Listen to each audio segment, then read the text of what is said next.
How to change your age on Facebook. So go ahead and open your Facebook application. In this homepage, go to your profile by clicking on the menu icon here on the bottom right corner of your screen. Tap on your profile picture. You will then be directed to your profile tab. Now scroll down a little until you reach your details.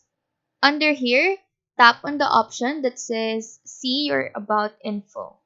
Once you're in this page, go to Basic Info, then tap on Edit.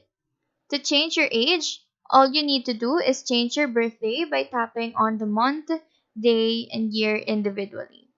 After adjusting that, just hit Save, and once you check it, your Facebook age should be changed.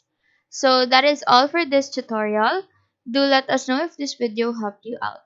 And if you have any questions, feel free to drop them down below. Thank you for watching and have a nice day.